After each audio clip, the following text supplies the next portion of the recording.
네, 먼저 칼뱅. 칼뱅은 독일의 루터와 함께 또 프랑스에서 종교개혁을 이끈 그런 종교개혁가죠. 그리고 또 한 명 더, 쯔빙글리를 보면 쯔빙글리는 스위스에서 이 종교개혁을 또 주도한 그런 인물들인데요. 이 칼뱅과 쯔빙글리 같은 경우는 구원이 예정되어 있다라고 이제 주장을 하면서 예정서를 펼쳤던 사람들이고, 상당히 루터교에 비해서 더욱더 청년 결백을 요구를 하고, 또 그런 신학자들에 있어서는 노동을 강조하기까지 불굴의 신앙심을 상당히 표출하는 그런 종교개혁가들입니다. 그래서 이들은 생활 모든 영역에서 성경에 나와 있는 대로 하나님의 모든 법을 따라야 된다고 믿었어요. 그래서 예배에만 집중할 수 있게 모든 예술적인, 미적인 그런 기능을 하는 그런 예배의 여러 가지 배경들은 다 배제를 하자. 그래서 음악적으로도 엄격한 음악, 그리고 또 다른 인간의 목소리가 아닌 다른 소리인 악기를 쓰지 말자라고 했던, 그래서 모든 회중들이 예배에만 집중을 할 수 있는 그런 예배의 모습을 상당히 강조를 하였는데요. 그래서 이러한 배경을 바탕으로 칼뱅 교회 음악의 특징을 보자면요. 칼뱅 교회에서는 교회 음악과 일반 음악의 구분이 상당히 강조가 됩니다. 그래서 시편만을 부를 수 있는 그런 음악을 요구를 하였는데요. 하지만 이 시편은 절의 길이가 상당히 다양했었어요. 그렇기 때문에 회중들이 노래하고 기억하기가 어려웠죠. 그래서 이 문제점을 해결하기 위해서 시편을 운문으로 고쳐서 부르는 그런 장치가 생겼는데요. 바로 살터라고 합니다. 시편을 우리가 쌈이라 그러죠. 그래서 그 쌈에서 나온 노래 시편서라고 하는 살터가 칼뱅교 음악에서 핵심이 되었었고요. 이 살터는 시편의 모음 선집을 얘기를 해요. 그래서 그런 모음 선집이 칼뱅교 음악의 가장 중심이었고, 이 칼뱅교 음악의 특징을 보자면은 순차 진행을 가지고 있었고 장식 없이 상당히 심플한 그런 음악이었습니다.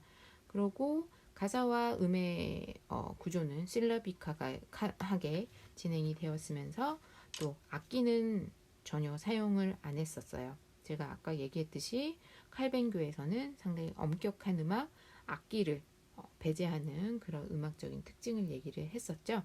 그래서 칼뱅교 음악의 특징을 보았고요. 다음은 영국으로 넘어가도록 할게요. 영국 같은 경우 영국의 또 개신교는 16세기 개신교 중에서 루터교, 칼뱅교 다음으로 또 중요한 그런 종파였는데요. 영국 개신교에 크게 두 갈래를 보자면은 서비스와 앤썸이 있었습니다. 서비스 같은 경우는 구교에서 미사에 해당되는 그런 장르고, 앤썸은 모테트에 해당되는 그런 장르예요. 그래서 서비스는 또 다시 그레이 서비스랑 숄 서비스로 나누어지는데요. 먼저 서비스는 조도는 카톨릭에서 새벽 기도, 아침 기도에 해당되는 그 의식을 얘기해요. 그리고 성찬예식은 미사죠. 미사와 만도, 저녁 기도, 끝 기도에 해당되는 그런 세 가지의 특정 부분을 위한 음악을 서비스라고 했습니다. 좀 전에 얘기한 그레이 서비스 같은 경우는 대 서비스라고 하고요.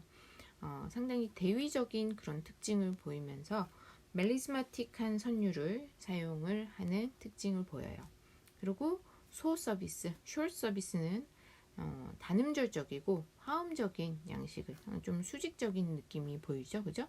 그래서 그레이 서비스는 약간 옆으로 흐르는 그런 곡의 흐름이 보이고, 숄 서비스는 수직적인 그런 단음절적인 그런 특징이 있습니다.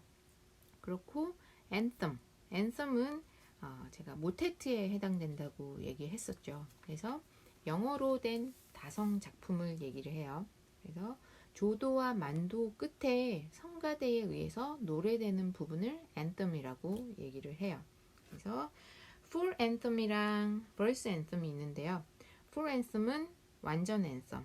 그래서 상당히 대위법적이고 반주 없는 성가대를 위한 그런 규모가 큰 그런 특징이 보입니다.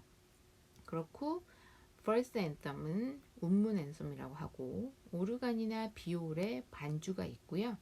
독창과 합창이 교대되는 그런 부분을 verse anthem이라고 합니다.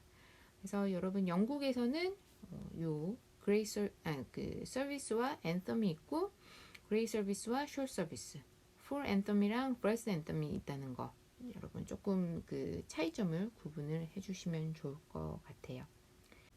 네, 여기서 리스닝 두 곡 들어보겠는데요. 먼저 오를란도 기본스라는 그 르네상스 말기에 영국을 대표하는 작곡가 중에 한 명이었어요. 그 기본스가 작곡을 한 Full Anthem, 다윗의 아들에게 영광을 이라는 곡 잠시 들어보겠는데요. 이 곡은 상당히 생기가 넘치는 그런 시작을 하면서 대위적인 짜임새가 다 되게 특징적으로 보이는 그런 곡입니다. 그러다 보니까 상당히 수직적인 음향을 또 부각하는 그런 특징을 가지고 있는데요. 우리 기본스의 Full Anthem 잠시 들어보도록 할게요.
네, 곡이 상당히 사성부로 이루어져 있는데 상당히 화려하죠. 생기도 넘치고 또 모방기점 기법도 사용이 되어서 곡이 끊이지 않고 계속 연결이 되는 또 그런 특징이 보입니다.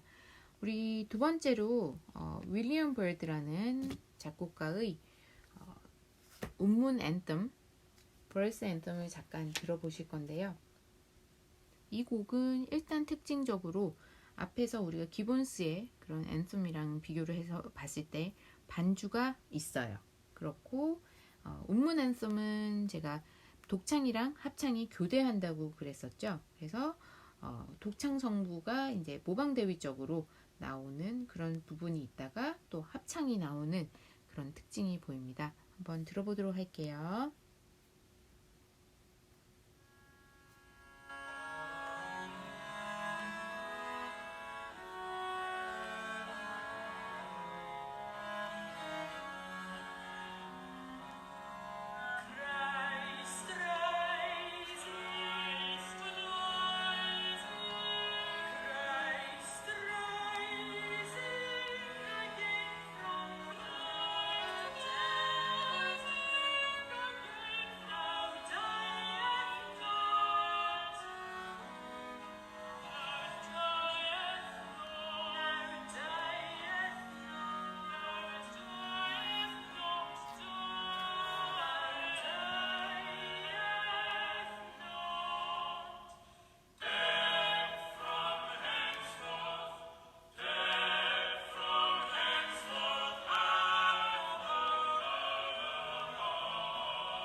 네, 이렇게 해서 앤썸 두 종류 한번 비교하면서 들어봤는데요.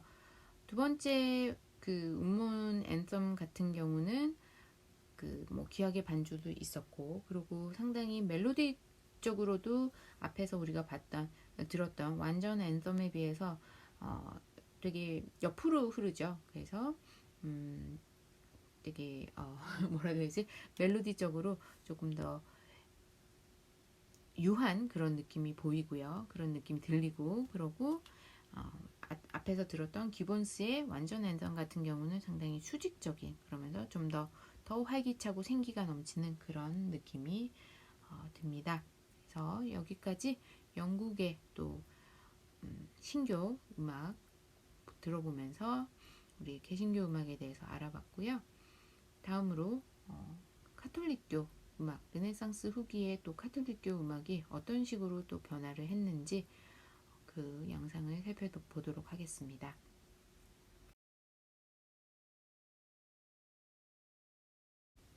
네, 중세 이후로 수세기 동안 로마 카톨릭교회에 대한 개혁의 목소리가 있었고, 또 음악 분야에서는 교회 내에서 연주되는 그런 다성 음악을 좀 고치거나 시정하거나 폐기할 것을 권고하였지만 작곡가와 연주자들이 묵인하고 또 이걸 회피하고 있는 그런 상황이 계속되고 있었어요.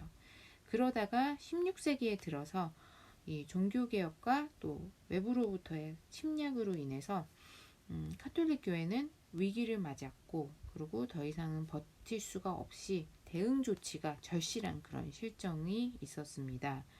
그러다가 1542년에 트리엔트 공의회가 열렸는데요. Council of Trent라고, 그 트렌트라는 그 지역에서 이제 카톨릭교, 우리 이때까지 너무 잘못한 거 많다, 반성하자라는 그런 움직임과 함께 교회 내의 부패를 없애고 또 그동안 또 악용되었던 교리를 바로잡자라는 그런 회의가 열렸죠. 그러면서 18년 정도 이 트렌트 공회는 계속 유지가 됐었는데, 교회 음악에 대해서 개혁을 하자라는 또 목소리도 크지는 않았지만 또 한 부분에 있어서 있었습니다. 여기서 지적을 했던, 트리엔트 공회에서 지적을 했던 교회 음악에 대한 그런 우려점들을 보자면은, 일단 세속선율을 가지고 와서 정선율로 사용하는 미사, 에는 세속성이 너무 강하게 이제 들어가 있다라는 그런 또 우려를 먼저 했었고, 그리고 곡의 텍스처 자체가 너무 모방 대위적으로 가다 보니까 가사에 전달을 하고 해야지 그 성경의 내용이 들리고 그 말씀이 들리는 거잖아요. 그렇지만 그런 대위적인 짜임새 때문에 가사의 전달이 어렵다라는 그런 우려가 또 있었습니다. 그리고 각각 지역마다 시퀀스, 부속가가 달라서 교회 음악 자체가 전체적으로 통일성이 없다라는 그런 걱정이 또 있었고요. 그리고 악기를 점차 너무 많이 사용을 해서 가사가 잘 안 들리고 전달이 안 된다는 그런 또 걱정이 있었습니다. 그리고 연주자들이 그런 좀 성스럽고 상당히 정하게 또 연주를 해야 되는 그런 교회 음악에 있어서 불경스럽거나 부주의한 그런 태도들에 대한 또 지적이 이 트리엔트 공의에서 있었죠. 그래서 여지까지 좀 있었던 그 처음에는 종교 음악 자체가 중세에서 상당히 기능적으로 그런 종교를 위한 음악이었지만, 그것이 중세 후반기로 가면은 상당히 종교 음악의 모습이 달라지죠. 그런 모습에서 이제 미적으로 뭔가 기능을 하는 그런 종교 음악의 모습이 있었는데요. 그러한 종교 음악의 미적인 기능을 이제 많이 없애고 예배를 돕기 위한 음악으로 카톨릭 교회 음악이 정화되어야 한다라는 시도를 하게 되었어요. 하지만 이 시도는 거의 실현되지는 못했어요. 하지만 또 작곡가들이 뭔가 반성하는, 좀 정신 차리는 그런 계기가 되었었죠.